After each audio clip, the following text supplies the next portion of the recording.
सतगुरुदेव की जय। बंदी छोड़ कबीर परमेश्वर जी की जय। बंदी छोड़ गरीबदास जी महाराज जी की जय। स्वामी रामदेवानंद जी गुरु महाराज जी की जय।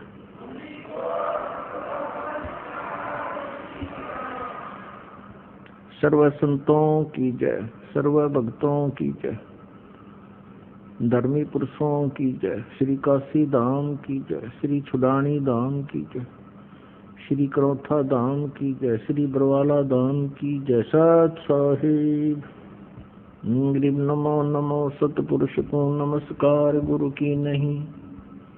सुर नर मुनि जन साधुओं संतों सर्वस्दी नहीं। सतगुरु साहेब संत सब डंडो तुम प्रणाम। आगे पीछे मध्य हुए तिनको जान कुर्बान। नराकार निर्विषम काल जाल भयभंजनम।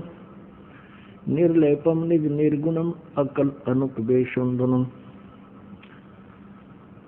सोहम सुरति समाप्तम सकल समाना निर्तलय। उज्ज्वल हीरंबर हरदमम बेपरवा अथा है वार पार नहीं मध्यतम। गरीब जो सुमरै सिद्ध होई। गणनायक गलताना करो अनुग्रह सोई। पारस पद परवाना आदि गणेश मनाऊं। गणनायक देवन देवा चरण कमल लो लाऊं। आजंत करूं सेवा। परम शक्ति संगीतम रिधि सिद्धि दाता सोई। अवगत गुण अतीतम सतपुरुष निर्मोही। जगदम्बा जगदीशम मंगल रूप मुरारी। तन मन अर्पों शीशम भक्ति मुक्ति भंडारी। सुर नर मुनि जन ध्यावे ब्रह्मा विष्णु महेशा। शेष सहस मुख गावे पूजय आदि गणेशा। इंद्र कुबेर सरीखा वरुण धर्म राय धावे। समर्थ जीवन जी का मन इच्छा फल पावे। 33 कोटि अधारा ध्यावे सहस 88। उतरे भव जल पारा कट है यम की फांसी। 33 कोटि अधारा ध्यावे सहस 88। उतरे भव जल पारा कट है यम की फांसी। कर जोरूं विनती करूं धरूं चरण पर शीस। गुरु जी राम देवानंद जी महाराज ने दियो नाम बख्शीश। कोटि कोटि सिजदा करूं कोटि कोटि प्रणाम। चरण कमल में राखियो मैं बंदी जाम गुलाम। कुत्ता हूँ गुरुदेव का रामपाल दास का नाम। गले प्रेम की जेवड़ी जहाँ खेचो हाँ जाऊं। तो करो तो बावड़ू दूर दूर करो तो जाऊं। जो राखो तो ही रहूं। जो देव सो खाऊं।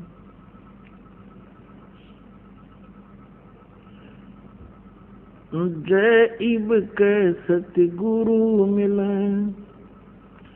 सब दुख आँखों रोए। चरणों ऊपर शीस धरूं।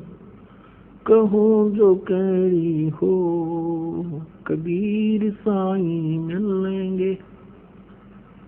पूछेंगे कुशलात आदि अंत की सब कहूँ। अपने दिल की बात गुरु जी तुम ना भूलियो। चाहे लाख लोग मिल जाएं हमसे तुमको बहुत है। तुम जैसे हमको नहीं। तुमरे विसारे क्या बने मैं किसकी शरण में जाऊं, शिव बिरंच मुनि नारदा, तिनके हृदय ना समाऊं। आवे गुण किए तो बहुत किए, अवगुण किए तो बहुत किए, करत न मनी हरि, बावे बंदा बख्श दियो, बावे गर्दन उतारो। अवगुण मेरे बाप जी, बख्शो गरीब नवाज, जो मैं पूत कपूत हूँ, बोहर पिता को लाज। मैं अपराधी जन्म का, नख से भरे विकार, तुम दाता दुख भंजना, मेरी करो सबर। सूरत करो मम साइया, हम हैं भव जल माही, आप ही बैजांग, जो तुम न पकड़ोगे बाँह। हे बंदी छोड़ दयाल जी, तुम तक हमारी दौड़े, जैसे कागज जहाज का, सूझत और न ठोरे।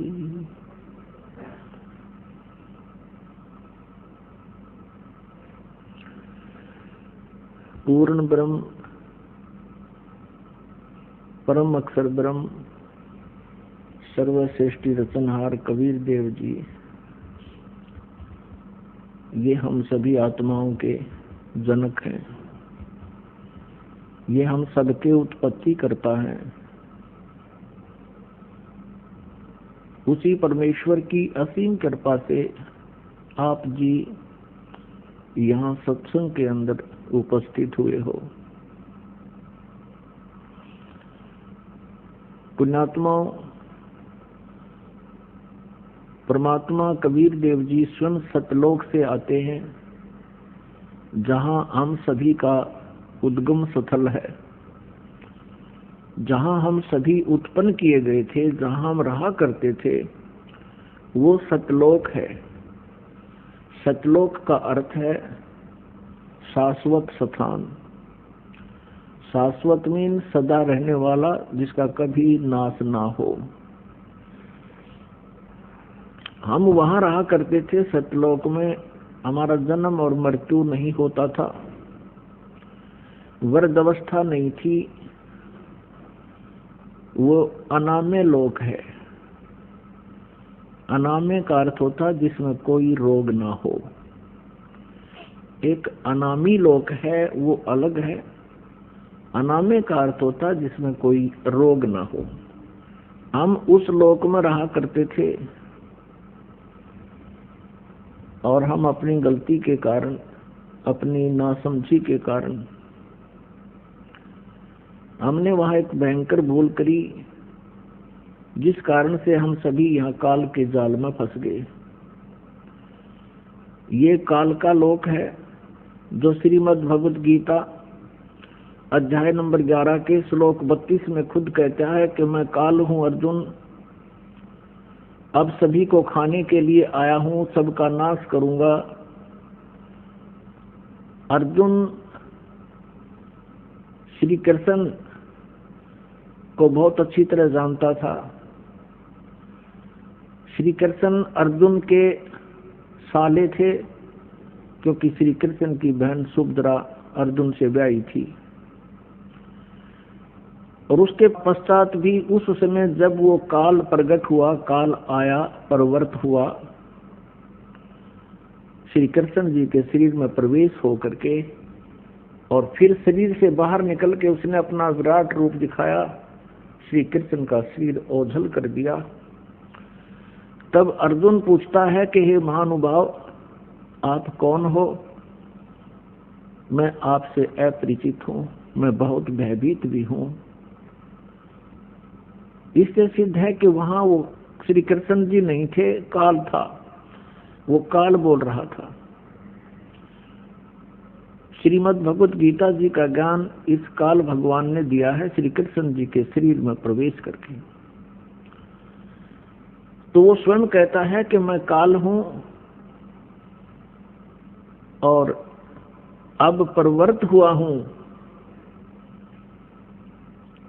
यदि श्री कृष्ण गीता जी का ज्ञान दे रहे होते तो ये शब्द प्रयोग नहीं करते और न ही अर्जुन को ये पूछने की आवश्यकता पड़ती आप कौन है। ये वो काल है जो प्रत्येक कार्य, प्रत्येक कर्म ये धोखे से करता है, प्रत्येक को मिसगाइड रखता है, किसी को भी सत्य से परिचित नहीं होने देता। और गीता जी अध्याय नंबर 4 के श्लोक 5 और 9 में ये खुद कहता है, अर्जुन तेरे और मेरे बहुत जन्म हो चुके हैं, तू नहीं जानता मैं जानता हूं। मेरे जन्म और कर्म अलौकिक हैं। इसके कर्म अलौकिक ऐसे हैं कि ये किसी को सच्चाई से परिचित नहीं होने देता, अपने वास्तविक रूप को कभी किसी के सामने प्रत्यक्ष नहीं करता। ये काल है जिसके लोक में हम फंस गए हैं। और ये स्वयं अर्जुन कह रहा है, क्योंकि वो श्री कृष्ण मान रहा था उनको, कह रहा कि हे भगवान आप तो देवताओं को भी खा रहे हो। 11वें अध्याय के 21वें श्लोक में आप ऋषियों को भी खा रहे हो और वो आपसे ही मंगल कामना कर रहे हैं, प्रार्थना कर रहे हैं अपनी सुरक्षा की, आप उन्हें भी खा रहे हो। कुछ आपकी दाढ़ों में लटके हुए हैं, सब के सब आपके मुख में समा रहे हैं। तो 11वें अध्याय के 32वें श्लोक में कहता है, अर्जुन मैं काल हूं, मैं अब प्रवृत्त हुआ हूं और तू ना युद्ध करेगा तो भी मैं इनको मार डालूंगा, मैंने इनको खाना है। तो ये लोक इस काल का है और यहां जन्म और मृत्यु कंपलसरी है, क्योंकि इसको काल भगवान को एक श्राप लगा हुआ है 1 लाख मानव शरीरधारी प्राणियों का नित आहार करने का। पुण्यात्माओं, जैसे ये स्थूल शरीर तो यहाँ रह जाता है, हम तो इसके काम लगे रहते हैं। कोई जमीन में गाड़ देता है, कोई स्वाहा कर देता है, संस्कार कर देता है, जला देता है, कोई जल प्रवाह कर देता है, कोई वैसे जंगल में डाल देता है। ये स्थूल शरीर को नहीं खाता, इसके अंदर सूक्ष्म शरीर है और सूक्ष्म शरीर के अंदर पूरे जीवन में मनुष्य शरीर के अंदर जितने भी ये व्यसन करता है, आहार करता है, उसका सूक्ष्म तत्व समावेश हो जाता है सूक्ष्म शरीर में। और उस सारे 1 लाख मानव शरीरधारी प्राणियों को तपस्शिला के ऊपर एक बहुत बड़ी तपस्शिला माने अपने आप गर्म एक तवे जैसी पत्थर की टुकड़ी उसके ऊपर डाल देता है। वो सबतः गर्म रहती है, बहुत बहुत गर्म होती है और सभी प्राणियों को उसके ऊपर डाल देता है। फिर वो वहां प्राणी ऐसे तड़प तड़प कर जैसे खील भुंजा करें, ऐसे चटक पटक करते हैं और वो मरते नहीं। सूक्ष्म शरीर में पीड़ा बहुत होती है, सब तौबा बोल जाते हैं। उनसे निकले हुए गंध को वो काल खाता है। अपने आत्माओं, जिसका उद्देश्य ही यहाँ खाना है, मारना है और इसीलिए जन्म और मृत्यु यहाँ कंपलसरी है, तो ऐसे लोक में हम रह रहे हैं। अब ये गीता ज्ञानदाता ज्योत स्वरूपी निरंजन भी कहलाता है, 21 ब्रह्मांड का स्वामी है, 21 ब्रह्मांड का मालिक है, प्रभु है, राम है। इसको ब्रह्म भी कहते हैं, ब्रह्म, और इसी को सरपुरुष भी कहते हैं, जो गीता जी अध्याय नंबर 15 के श्लोक 16 और 17 में 3 पुरुष बताए हैं। एक सरपुरुष, सरपुरुष ये खुद है, ये ज्योत स्वरूपी निरंजन भी कहलाता है, ये काल भी कहलाता है। और एक अक्षर पुरुष, अक्षर पुरुष 7 शंख ब्रह्मांड का स्वामी है, 7 शंख ब्रह्मांड का स्वामी, 7 शंख, नील पद्म शंख, वो अक्षर पुरुष कहलाता है। अक्षर का अर्थ होता है जिसका नाश ना हो, अविनाशी। लेकिन वास्तव में ये अक्षर पुरुष, जिसे परब्रह्म भी कहते हैं, ये भी अविनाशी नहीं है, इसकी भी आयु सीमा है। इसीलिए गीता जी अध्याय नंबर 15 के श्लोक 17 में कहा है कि उत्तम पुरुष तु अन्य परमात्मा इति उदाहरते, यह लोक तरम आविश्य विवर्ती अवै ईश्वर है। उत्तम पुरुष, जैसे गीता जी अध्याय नंबर 15 के श्लोक नंबर 16 में 2 पुरुष बताए, सरपुरुष और अक्षर पुरुष, और साथ में ये भी निर्णय दिया है कि इनके तथा इनके अंतर्गत जितने भी प्राणी हैं ये सभी नाशवान हैं, और जीवात्मा किसी की मरती नहीं, वो अमर है। इसलिए 17वें श्लोक में 15वें अध्याय के तुरंत कहा है कि उत्तम पुरुष तो अन्य, यानी पुरुषोत्तम पुरुष, उत्तम, उत्तम पुरुष, उत्तम माने श्रेष्ठ, पुरुष माने प्रभु, यानी अच्छा भगवान। तो इसका मतलब है ये दोनों अच्छे नहीं है, सरपुरुष भी और अक्षर पुरुष भी। इसलिए उत्तम पुरुष अन्य बताया है, और उसी को परमात्मा कहा जाता है, और वही तीनों लोकों में प्रवेश करके सबका धारण पोषण करता है, वो है वास्तव में अविनाशी परमात्मा। अब यहाँ ये भ्रमित संत, ऋषि, गुरु आपको भ्रमित कर सकते हैं। 15वें अध्याय के 18वें श्लोक में गीता जी में ये सरपुरुष गीता ज्ञानदाता कहता है कि मैं लोक वेद के आधार से पुरुषोत्तम प्रसिद्ध हूं, क्योंकि मेरे अंतर्गत, मेरे 21 ब्रह्मांड में जितने भी प्राणी मेरे प्राधीन हैं, उनसे मैं उत्तम हूं, उनसे श्रेष्ठ हूं, उनसे तगड़ा हूं। इसलिए मैं पुरुषोत्तम नाम से प्रसिद्ध हूं। केवल लोकवेद, लोकवेद माने दंत कथा, जो वास्तविक ना हो। जैसे हम अभी तक श्री ब्रह्मा जी, श्री विष्णु जी, श्री शिव जी को अजन्मा कहा करते थे, सुना करते थे। इनके कोई माता पिता नहीं, इनको सर्वेश्वर, महेश्वर, मृत्युंजय, कालज्ञ, सर्वेश्वर कहा करते थे। ये लोकवेद था, ये दंत कथा थी। वास्तव में इनके इतिहास में लिखा है, इनकी जीवनी में लिखा है कि नासवान है और इनकी जन्म मृत्यु होती है। इनकी माता दुर्गा है और पिता ज्योत निरंजन काल, ये सरपुरुष है। ये स्वयं भी स्वीकार करता है गीता जी अध्याय नंबर 10 के श्लोक नंबर 2 में कि मेरी उत्पत्ति को न तो देवता जानते हैं, न ये सिद्ध पुरुष, और न ये ऋषि जानते हैं, क्योंकि ये सभी मेरे से उत्पन्न हुए हैं। तो पुण्यात्माओं, वो पुरुषोत्तम कोई और है, और वो पुरुषोत्तम रहता कहाँ है? वो शाश्वत स्थान में रहता है, सनातन परम धाम में रहता है, और वहां से चलकर आता है। हम सभी आत्माएं उस परम अक्षर ब्रह्म सत्य पुरुष कबीर देव जी की हैं। वो हम सबका पिता है, चींटी से लेकर हाथी, रंग से लेकर राजा तक। लेकिन यहाँ काल ने हमें अपने स्वरूप से ही अपरिचित करा दिया, हमारे वास्तविक ठिकाने से हमें गुमराह कर दिया। यहाँ जन्म मरण का विधान हमें फाइनल बता दिया, अपने आप को इसने निराकार सिद्ध करवा दिया।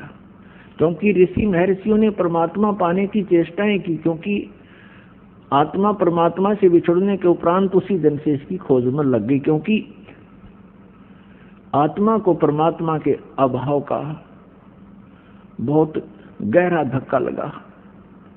पुण्यात्माओं, जब तक आपके घर पर बिजली आई हुई है, बल्ब भी चल रहे हैं, कूलर भी चल रहे हैं, पंखा भी चल रहा है, और भी आवश्यक कार्य आप जो कर रहे हैं वो भी हो रहा है, और जिस समय वो बिजली चली जाती है फिर आपको उसकी आवश्यकता महसूस होती है, उसका अभाव आपको खटकता है और सारा दिन कट लग जाए तो पसीने छूट जाते।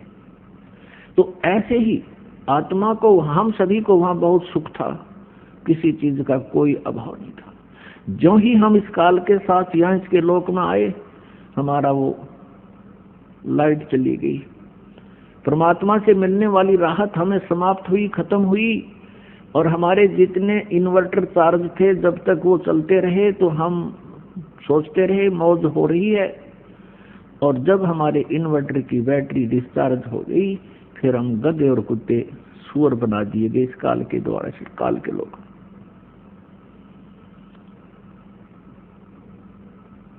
तो पुण्यात्माओं, उस परमेश्वर की तलाश हमने उसी समय से शुरू हो गई, क्योंकि सबसे पहले हम सभी को इस काल ने अपने कृत्रिम स्वर्ग लोक में रखा, कृत्रिम, बनावटी, नकली, और वहां हमारी ही पूंजी को हमें ही देता रहा। एक रेस्टोरेंट बना लिया इसने। हम जो वहां राम नाम की पूंजी लेकर आए थे, उस रेस्टोरेंट में इसने हमसे छीन ली और सुविधाएं जो देता था उसके चार्जिंग शुरू कर दिए, उसके चार्ज हमसे लेने शुरू कर दिए। जब हम कंगाल हो गए, पृथ्वी पर पटक दिए, कुत्ते और गधे सुअर बना दिए, और मनुष्य जीवन, एक मानव जीवन इसमें हमें देना पड़ रहा है, क्योंकि इसको परमात्मा ने एक श्राप लगा दिया। यदि पुण्यात्माओं इसको परमात्मा श्राप नहीं देते, परमेश्वर कबीर जी, तो ये हमें मनुष्य जीवन कभी नहीं देता, इस पृथ्वी पर पटक देता सजाएं भोगने के लिए, और ऊपर हमें कभी भी अपने मूल ठिकाने का पता नहीं लगता। ये रहम किया भगवान ने। तो वो परमात्मा, ऋषि महर्षियों ने परमात्मा के पाने का प्रयत्न किया। वेद परमेश्वर कबीर जी द्वारा दिए गए थे, 500 वेद। इस काल भगवान ने उनमें से 4 रख लिए, एक नष्ट कर दिया, 5वां वेद सूक्ष्म वेद। उस सूक्ष्म वेद के अंदर सभी जानकारी थी, हम कौन हैं, कहां से आए हैं, हम यहाँ कैसे फंसे हैं, और वापस सवलोक जाने का, अपने सतलोक जाने का कौन सा मार्ग है, कौन सी विधि है, कौन सी वे ऑफ वर्शिप है, पूजा की विधि है, उसमें पूरी डिटेल से लिखा हुआ है। जैसे गीता जी अध्याय नंबर 4 के श्लोक नंबर 32 में गीता ज्ञानदाता कहता है कि जो आपने ज्ञान सुना है अध्याय नंबर 4 के 25 से लेकर 31 तक, कोई कैसी साधना करता है, कोई देवताओं को पूजता है, कोई केवल योग अभ्यास ही करता है, कोई स्वाध्याय करता है, कोई अहिंसा के कठिन व्रत रखता है, मुंह पर पट्टी बांध ली, नंगे पैरों घूमना, ये सब साधनाएं कर रहे हैं, लेकिन अपनी अपनी साधना को ये पापनाशक ही जानते हैं। लेकिन चौथे अध्याय के 32वें श्लोक में कहा है कि वो वास्तविक इन यज्ञों की जानकारी, यज्ञ माने धार्मिक अनुष्ठानों की जानकारी, सच्चिदानंद घन ब्रह्म की वाणी में, ब्रह्मणे मुखे, ब्रह्मणे मुखे माने सच्चिदानंद घन ब्रह्म, यानी परम अक्षर ब्रह्म की वाणी में विस्तार से कहा गया है। उनके जानने से तू सर्वथा कर्म बंधन से मुक्त हो जाएगा। तो वो ज्ञान इस काल ने छुपा दिया और मूर्ख बनाने के लिए कह दिया कि तू किसी संतों से पूछ ले, मैं नहीं जानता।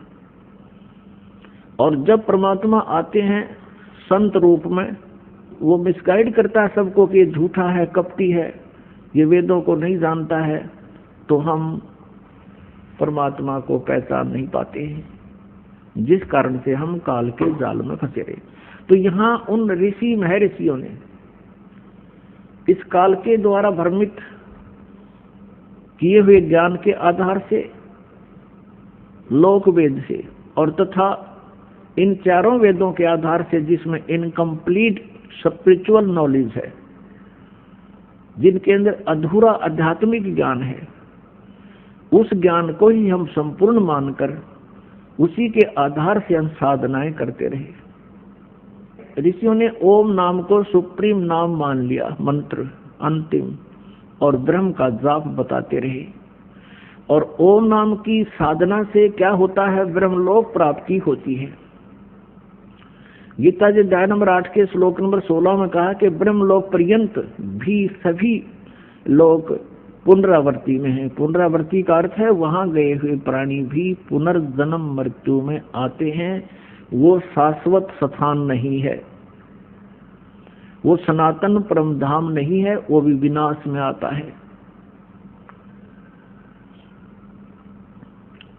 ऋषि महर्षियों ने ओम नाम का जाप जपना शुरू किया, क्योंकि यजुर्वेद अध्याय नंबर 40 के मंत्र नंबर 15 में स्पष्ट किया है कि वायु अनिलम अमृतम अथिदम बसवांतम शरीरम ओम कर्तु समर किलवे समर कर्तुम समर।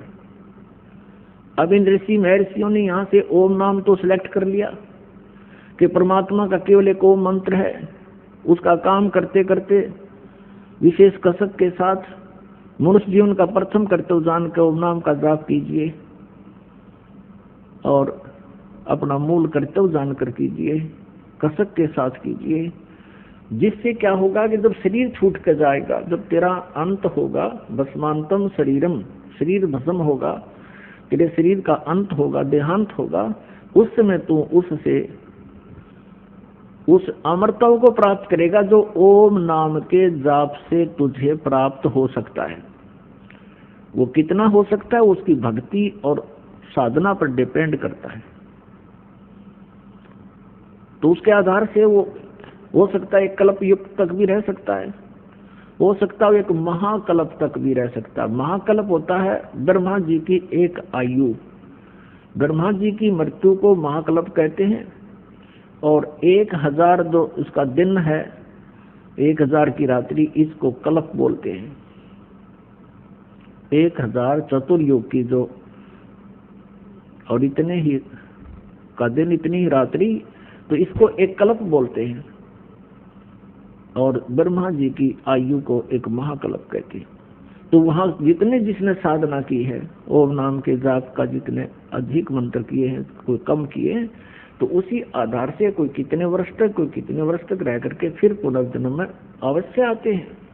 तो ऋषि महर्षियों ने यजुर्वेद के 40वें अध्याय के मंत्र 15 में ये तो ले लिया कि ओम नाम है, लेकिन क्या उनकी आंखें बंद हो गई थी? 40वें अध्याय में भी ही यजुर्वेद अध्याय नंबर 40 के ही मंत्र नंबर 10 और 13 में एक स्पेशल इंस्ट्रक्शन दी है वेद ज्ञानदाता ने कि कोई तो परमात्मा को संभव माने जन्म उत्पन्न होने वाला कहता है, जैसे श्री राम, श्री कृष्ण और श्री परशुराम आदि के रूप में। और कोई असंभवात, यानी कोई कहता वो जन्म नहीं लेता, कोई संभवात कहता है, कोई असंभवात कहता है। लेकिन इसकी विशेष जानकारी, वास्तविक जानकारी तो धीराणाम माने तत्वदर्शी संत, जिनका ज्ञान टिकाऊ है, धीर पुरुष, वही बता सकते हैं, उनसे सुनो। तो इससे सिद्ध है कि वेद ज्ञान भी इनकम्प्लीट है, लेकिन गलत नहीं है। ये सिलेबस है जैसे 10वीं कक्षा तक का सिलेबस है। आगे की पढ़ाई पढ़नी है तो वो लेक्चरर अलग होते हैं, उनका सिलेबस भी अलग भिन्न होता है। तो इस प्रकार वो तत्वदर्शी संत की खोज के लिए वेदों में भी कहा है। और यही वेद, चारों वेदों का सारांश है श्रीमद् भगवत गीता अध्याय नंबर 4 के श्लोक नंबर 34 में कहा है कि जिस तत्व ज्ञान के विषय में मैं अपरिचित हूँ, गीता ज्ञानदाता कहते हैं, जिसके विषय में चौथे अध्याय के 32वें श्लोक में बताया है कि वो सच्चिदानंद घन ब्रह्म की वाणी में ब्रह्मणे मुखे, जो परमेश्वर की वाणी है, उनके मुखारविंद से उच्चरित वाणी है, वो उसमें जो ज्ञान है कबीर वाणी में, वो तत्व ज्ञान है। उस ज्ञान को तू चौथे अध्याय के 34वें श्लोक में कहा है तत्वदर्शी संतों के पास जाकर समझ, उनको दंडवत प्रणाम करने से, कपट छोड़कर सरलता पूर्वक प्रसन्न करने से वो तत्वदर्शी संत तुझे परमात्म तत्व का ज्ञान कराएंगे। वो परमात्म तत्व गीता ज्ञानदाता से अन्य है, जिससे वो स्वयं अपरिचित है। तो पुण्यात्मा, उस परमात्मा की भक्ति प्राप्त नहीं हुई इन ऋषि महर्षियों को, और ये वेद ज्ञान को समझ नहीं सके, और जिस कारण से ये जन्म और मृत्यु के दीर्घ रोग में उलझे रहे, फंसे रहे, इससे ग्रस्त रहे, और अन्य को भी इन्होंने इसी फांसी में फंसा दिया।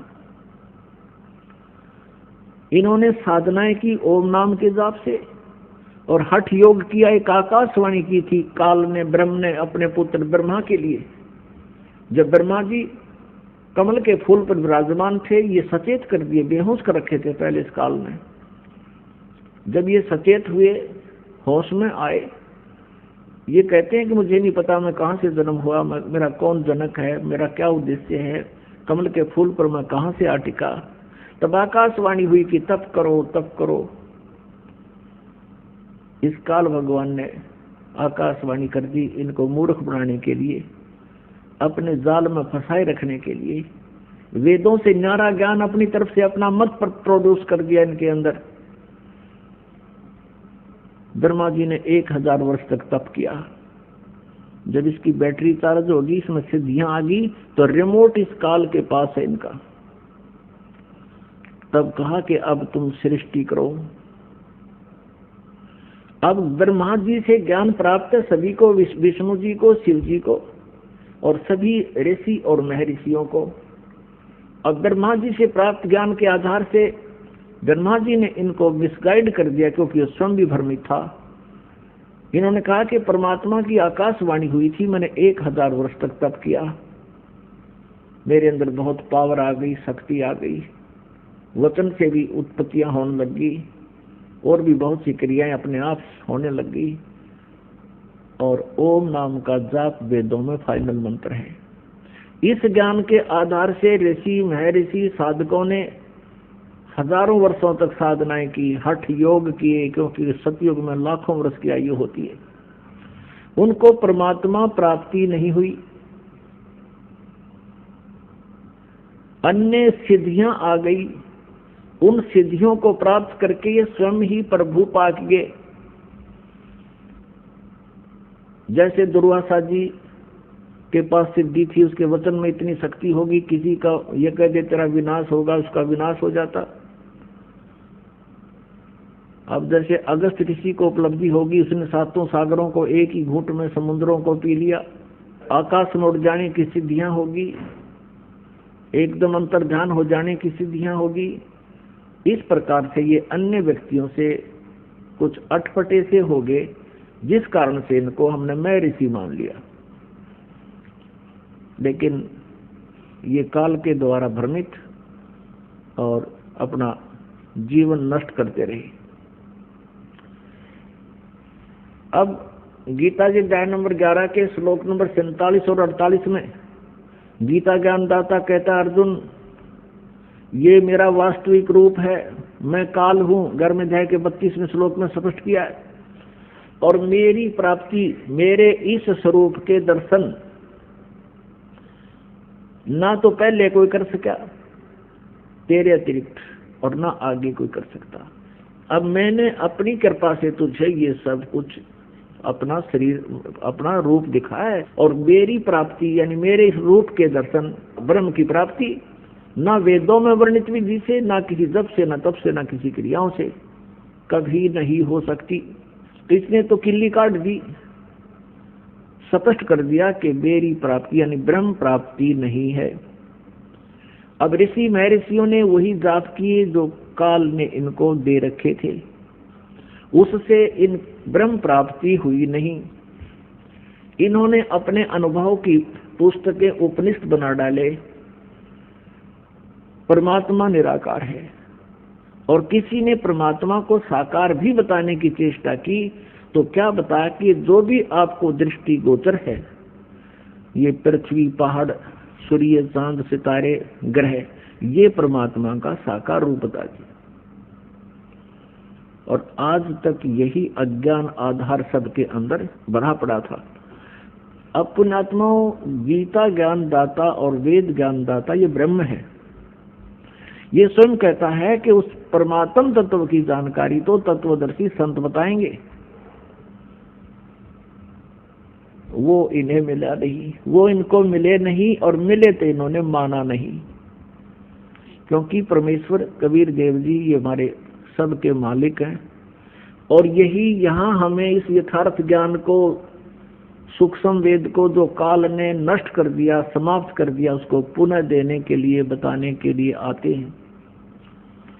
तुम कौन हो, कहाँ से आए हो, तुम यहाँ किस लिए जीवित हो।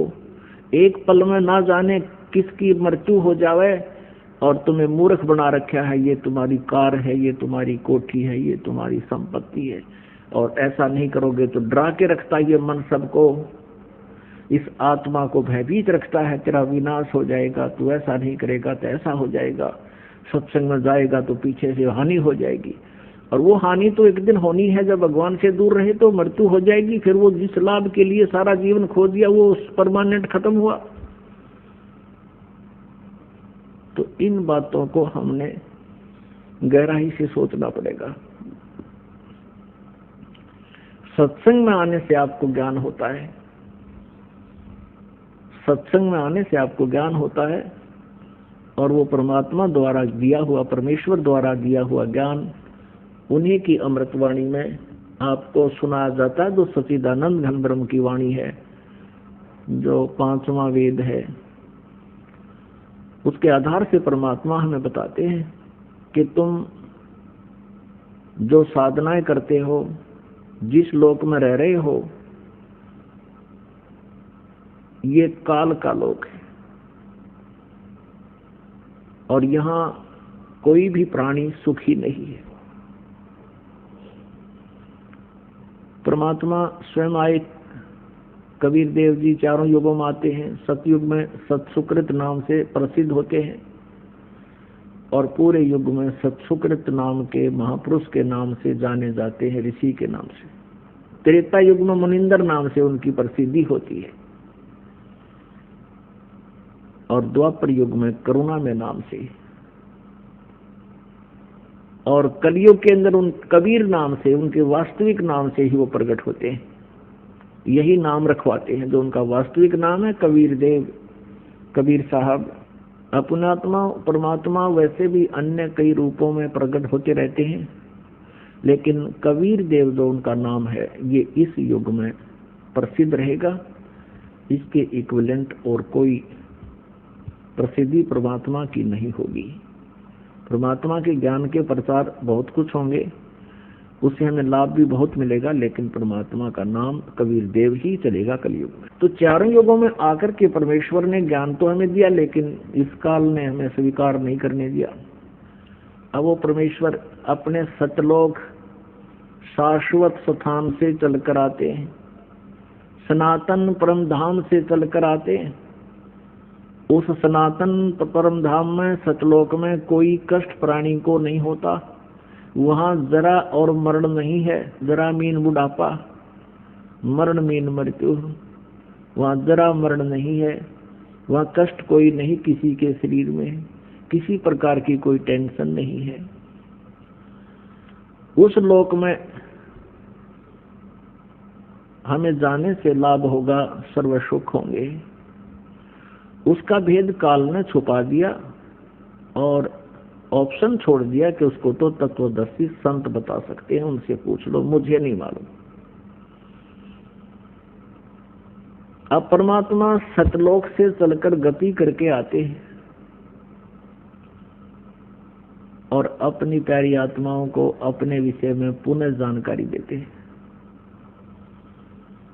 हमने प्रभु की परिभाषा पढ़ रखी है कि वो निराकार है।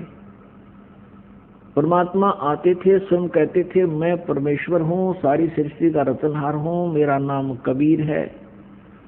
कबीर देव जो वेदों में तुम कबीर देव पढ़ते हो वो मैं ही हूँ, और कुरान शरीफ में जो तुम अल्लाहु अकबर कबीरा कबीरा पढ़ते हो वो भी मैं ही हूँ, मेरी ही महिमा का गुणगान है। लेकिन सभी धर्मों के धार्मिक व्यक्ति भ्रमित हैं, सभी परमात्मा को निराकार मान रहे हैं, और प्रत्येक ने शास्त्रविद साधना करके कंप्लीट साधना ना मिलने से, पूर्ण साधना ना मिलने से, भक्ति ना मिलने से बहुत कुछ ट्राई की, प्रयत्न किए, परमात्मा ना मिलने से ये बात अपना अनुभव पूरे समाज में प्रोड्यूस कर दिया, पूरे समाज में भर दिया कि परमात्मा निराकार है। तो परमेश्वर सतलोक से चलकर आते हैं, सनातन परम धाम से चलकर आते हैं, और जहां जाने के बाद प्राणी को फिर कष्ट नहीं होता। इसी का समर्थन गीता ज्ञानदाता 18वें अध्याय के 62वें श्लोक में कहता, अर्जुन तो सर्वभाव से उस परमेश्वर की शरण में जा, उसकी कृपा से तू परम शांति को और सनातन परम धाम को प्राप्त होगा।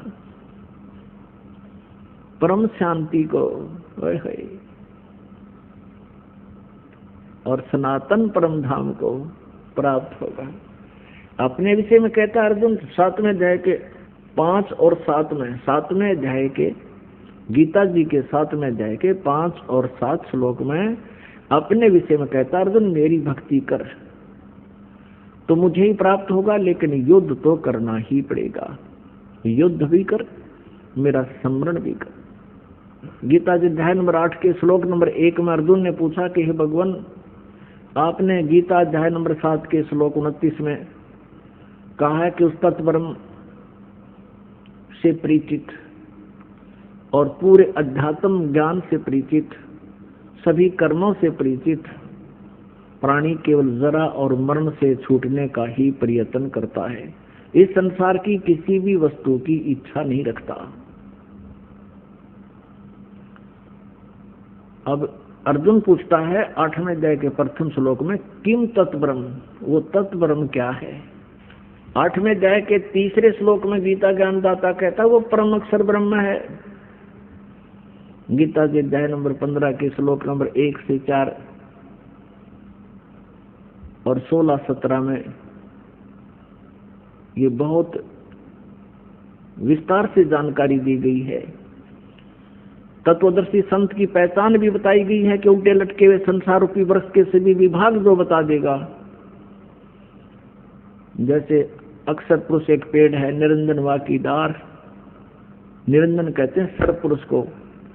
दूसरे शब्दों में हम कहें कि अक्षर पुरुष एक पेड़ है, सरपुरुष वा की डार और तीनों देवा शाखा हैं, ये पात रूप संसार। पेड़ हम कहते हैं जो जमीन से बाहर दिखाई देता है, पृथ्वी से बाहर दिखाई देता है, उसको पेड़ बोलते हैं, वृक्ष बोलते हैं। और जमीन में जो गुप्त है, प्रोक्ष है, वो जड़ है, वो मूल है, वो परम अक्षर ब्रह्म है जो प्रोक्ष है। यजुर्वेद अध्याय नंबर 40 के श्लोक नंबर 17 में ये गीता ज्ञानदाता अपनी भी जानकारी देता है कि मैं तो ऊपर खम ब्रह्म, अहम खम ब्रह्म ओम, मेरा ओम नाम है। और खम माने ऊपर स्वर्ग में, यानी अंतरिक्ष में, स्वर्ग में, महास्वर्ग में यानी ब्रह्मलोक में मैं रहता हूं। और वो परमात्मा, पूर्ण परमात्मा तो गुप्त है, प्रोक्ष है। तो यहाँ गीता के अध्याय नंबर 15 के श्लोक नंबर 1 में लिखा कि ऊपर को जड़ वाला, नीचे को तीनों गुण रूपी शाखा वाला, ये उल्टा लटका हुआ संसार रूपी वृक्ष है। और जो संत इसके सभी विभाग बता देगा, पत्तों सहित, जड़ से लेकर पत्तों तक, तना कौन भगवान है फॉर एग्जाम्पल है, और जड़ कौन भगवान है संसार रूपी वृक्ष की। जड़ मीन जिससे सभी क्रियाएं हों, जिससे सबकी उत्पत्ति हुई हो, जो सबका जनक है और सबका धारण पोषण करने वाला, सबका पिता है, वो जड़ रूपी परमात्मा है, वो परम अक्षर ब्रह्म है। और तना जो है ये अक्षर ब्रह्म है, और उससे निकली हुई मोटी डार समझो ये सर्व ब्रह्म है। और उस सर्व ब्रह्म का यानी उस डार का 3 शाखाएं हैं, ये रजगुण ब्रह्मा, सतगुण विष्णु, तमगुण शिव जी रूपी शाखाएं, और हम पात रूप संसार।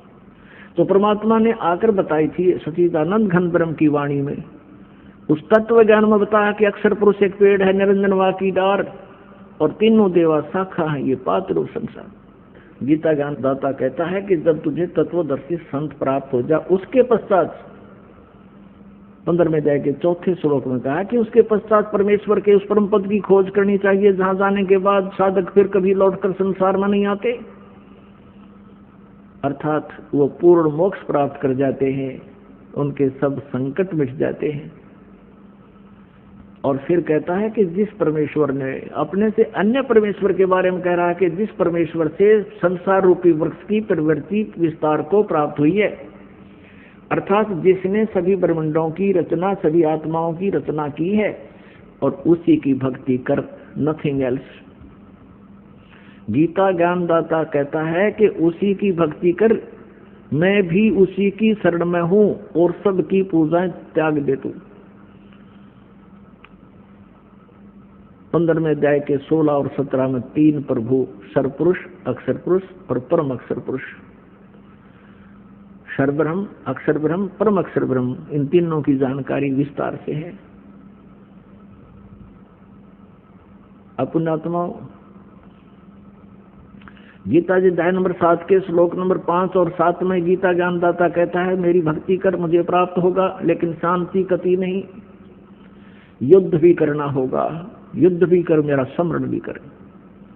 और यदि गीता जी अध्याय नंबर 18 के श्लोक नंबर 62 में कहा कि तुम परम शांति चाहिए, सनातन परम धाम चाहिए, तो उस परमेश्वर की शरण में जा। किसकी में? परम अक्षर ब्रह्म की शरण में जा। अपनी साधना बताता 8वें अध्याय के 13वें श्लोक में गीता जी में कि ओम इति एकाक्षरम ब्रह्म व्यवहारन माम अनुस्मरण ये प्रयाति तदम देहम स याति परमाम गतिम। माम ब्रह्म, मुझ ब्रह्म का केवल एक ओम मंत्र है, नथिंग एल्स। और इसका सुमरण कर अंतिम श्वास तक। इससे ओम नाम से मिलने वाली परम गति यानी ब्रह्म लोक प्राप्ति होगी। लेकिन ब्रह्म लोक में गए हुए प्राणी भी फिर जन्म मृत्यु में आते हैं, पूर्ण मोक्ष नहीं। गीता जी अध्याय नंबर 8 के श्लोक नंबर 16 में। यहाँ अनुवादकर्ताओं ने थोड़ी सी गड़बड़ी कर रखी है। उन्होंने अनुवाद ये कर दिया कि ब्रह्मलोक पर्यंत, ये तो ठीक कर दिया कि गए हुए प्राणी भी पुनर्वर्ती में है। अनुवाद उन्होंने वहां कर गलत कर रखा है कि मुझे प्राप्त प्राणी का फिर पुनर्जन्म नहीं होता। नहीं, उसका अर्थ ये बनता है कि जो ये नहीं जानते कि ब्रह्मलोक पर्यंत भी सभी पुनरावर्ती में है, वो मुझे प्राप्त भी पुनर्जन्म को प्राप्त होते हैं। न विद्यते, विद्य का अर्थ जानना होता है, जानना भी होता है। एक अक्षर का केवल एक ही अर्थ नहीं होता। इन्होंने विद्य माने नहीं होता, ये विद्य माने होना लिख दिया। विद्य माने जानना भी होता है। तो ये नहीं जानते जो कि मेरे प्राप्त प्राणी भी का पुनर्जन्म होता है, तो वो ब्रह्मलोक तक जाते हैं, वहां जाकर भी फिर वापस पुनरावृत्ति में ही रहते हैं। इसलिए तो उसने कहा कि मेरे और तेरे बहुत जन्म हो चुके हैं। चौथे अध्याय के 5वें और 9वें श्लोक में, दूसरे अध्याय के 12वें श्लोक में गीता जी ने स्पष्ट किया इसने। और 10वें अध्याय के दूसरे श्लोक में कि मेरी उत्पत्ति को, मेरा जन्म तो होता है, लेकिन मेरे जन्म को ये ऋषि, महर्षि, ब्रह्मा, विष्णु, महेश ये ऋषि नहीं जानते, क्योंकि ये मुझसे उत्पन्न हुए। अब पिता के जन्म को संतान नहीं बता सकती, पिता के जन्म को दादाजी बता सकते हैं। तो उस दादाजी ने, यानी हम सबके मालिक ने, कबीर देव ने, परम अक्षर ब्रह्म ने स्वयं यहाँ आकर के ये सर्व ब्रह्मांडों की रचना कैसे हुई और वो सब ज्ञान सृष्टि रचना में हमें बताया। लेकिन हमने लोकवेद बहुत सुन रखा था, परमात्मा के इस यथार्थ ज्ञान को हम स्वीकार करने में असमर्थ रहे। अब परमात्मा ने हमें समर्थ कर दिया, हमें शिक्षित कर दिया। हम काल के द्वारा भ्रमित उन ऋषि गुरुओं पर आधारित नहीं रहे। हम स्वयं अपने सदग्रंथों को पढ़ और पढ़ा रहे हैं और भगवान को पहचान रहे हैं। परमात्मा का पहचानना कठिन है, परमात्मा का पाना, मोक्ष करना बहुत आसान है। अब यहाँ गीता अध्याय नंबर 17 के श्लोक नंबर 23 में कहा कि ओम तत्सत इति निर्देश है ब्रह्मणे त्रिविधय समर्थ। ब्रह्मणे माने सच्चिदानंद घन ब्रह्म का, के स्मरण का, उसके पाने का 3 मंत्र का जाप है। ओम तत्सत, ओम तो सरपुरुष का, ब्रह्म का, और तत् और सत ये सांकेती है, ये अक्षर पुरुष का, और सत भी सांकेती का, ये परम अक्षर पुरुष का, परम अक्षर ब्रह्म का। इन तीनों मंत्रों के जाप से परमात्मा प्राप्ति होगी, परम अक्षर ब्रह्म की प्राप्ति होगी। केवल ओम नाम का जाप करने से ब्रह्मलोक प्राप्ति होगा। जैसे कोई जड़ी है, कोई भी एक जड़ी है, जैसे हरड़ है या सौंठ है या कोई अन्य जड़ी है, उसको अकेली को खाने से उसका कुछ अन्य लाभ होता है, और उसको 2-3 जड़ियों में मिला दिया जाए, उसका कुछ और ही प्रारूप बदल जाता है, गुण में वृद्धि हो जाती है, अलग से क्रिया करता है। तो ऐसे ये अकेला ओम का नाम जब जाप किया जाता है तो वो ब्रह्म लोक तक प्राप्ति होती है, ब्रह्म तक की परम गति को प्राप्त होता है। और जिसको गीता जी अध्याय नंबर 7 के श्लोक नंबर 18 में गीता ज्ञानदाता कहता है कि ये ऋषि जन, ऋषि महर्षि जो ज्ञानी आत्मा है वो हैं तो उदार, जो चौथे नंबर के हैं, एक आरत, एक अर्थार्थी, तीसरा जिज्ञासु और चौथा ज्ञानी। ये ज्ञानी हैं तो उदार आत्मा, लेकिन ये मेरे वाली अनुतमाम अनुतमाम मैंने कति श्रेष्ठ गति में ही ये आस्थित रहे, आश्रित रहे। लेकिन ये आत्मा बहुत अच्छी है, भगवान के लिए समर्पित है, लेकिन मेरे वाली गति में ही ये आश्रित रहे। मेरे वाली घटिया, इन्होंने अनुतमाम का अर्थ अति श्रेष्ठ लिख दिया है। तरह गजब भैया, अरे बैड का अर्थ अंग्रेजी में कोई गुड लिखा है उसके साथ मूर्ख नहीं। लेकिन ये समझ नहीं सके कि भगवान अपनी साधना को अनुतम नहीं कह सकता, लेकिन भगवान ये झूठ भी नहीं बोल सकता। उस परमेश्वर से डरता हुआ इन्हें सच्चाई भी बतानी पड़ी। तो प्रसंग चल रहा है कि ओम तत्सत इति निर्देश ब्रह्मण त्रिविध समर्थ है। उस सच्चिदानंद घन ब्रह्म का, परम अक्षर ब्रह्म के पाने का ये 3 मंत्र का जाप है। ये 3 मंत्र की मजदूरी है, साधना इस क्रियाओं के करने से परमात्मा मिलेगा। यानी जैसे औषधियां बनाई गई है कई जड़ी मिला करके, उसको खाने से रोग नाश होगा, ये समझना। इस मंत्र के जाप करने से विधि विशदास से प्राप्त करके, अन्य वैसे नहीं अपनी मर्जी से या किसी सिरफड़े से लेकर के इसका कोई लाभ नहीं होगा। अधिकारी बिना कोई भी कार्य सफल नहीं होता। तो इस दास से लेकर के तुम इसका जाप करोगे तो आपका जन्म और मरण का ये रोग कटेगा और परमात्मा मिल जाएगा, स्वस्थ हो जाओगे। अपना आत्मा 8वें अध्याय के 5 और 7 में तो ये खुद कहता है मेरा भजन कर, मेरा जाप कर, मेरा समन कर। 8वें अध्याय के 13वें श्लोक में अपना मंत्र ओम बता रखे हैं। मुझ ब्रह्म का ओम मंत्र है, एक अक्षर का। और फिर 17वें अध्याय के 23वें श्लोक में उस सच्चिदानंद घन ब्रह्म के पाने का मार्ग है। ये तत् और सत्य गुप्त है, इससे ये काल परिचित नहीं है इन 2 मंत्रों से। इसलिए इसने ऑप्शन छोड़ दिया है चौथे अध्याय के 34वें श्लोक में कि उस तत्व ज्ञान को, परमात्म तत्व को, परमात्मा के बारे में विशेष जानकारी को तत्वदर्शी संतों से जाकर समझो, वो बताएंगे। तो ये कोड वर्ड है, ये दास बता सकता है। इस पृथ्वी पर किसी के पास ये मंत्र नहीं है, और किसी सिरफिरे ने इस दास से प्राप्त करके और फिर वो कहीं बता भी देता है तो उससे कोई लाभ नहीं होगा, उसका भी नाम नष्ट हो जाता है, क्योंकि ये आध्यात्मिक मार्ग है। और काल ये चाहता है कि कोई 1-2 ऐसा सिरफिरा तैयार कर दूं जो औरों का विनाश कर दे, लेकिन अब आप समझदार हो, शिक्षित हो, अब इस भूल को नहीं करना। अनाधिकारी से ये प्राप्त करके मंत्र अपना जीवन नष्ट ना करना। अब यहाँ क्या बताया है कि उस परम अक्षर ब्रह्म के पाने का ये 3 मंत्र का जाप है। 8वें अध्याय के 8, 9, 10 श्लोक में गीता ज्ञानदाता कहता है, जिस परम अक्षर ब्रह्म के बारे में 8वें अध्याय के 3रे श्लोक में कहा है, यदि उसकी साधना करनी है, उसकी साधना करने वाला उसी को प्राप्त होता है। 8वें अध्याय के 5 और 7 में कहता है मेरी साधना करेगा तो मुझे प्राप्त होगा, तुझे शांति कति नहीं, युद्ध करना होगा, युद्ध भी कर।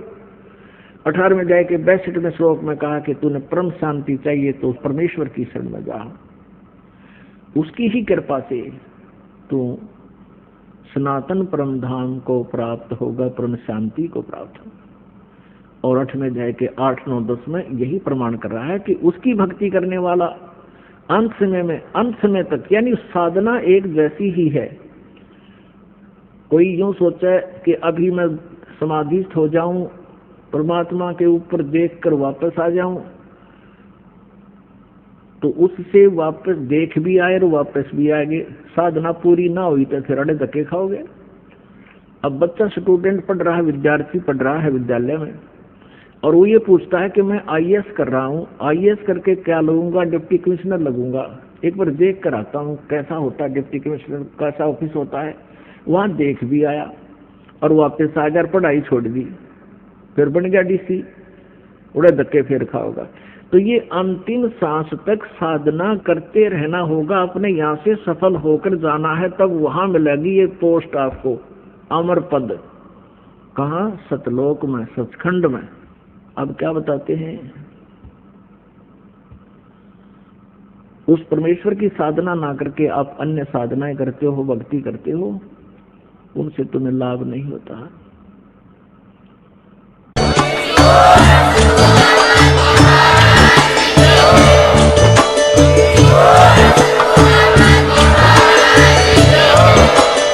सत सही।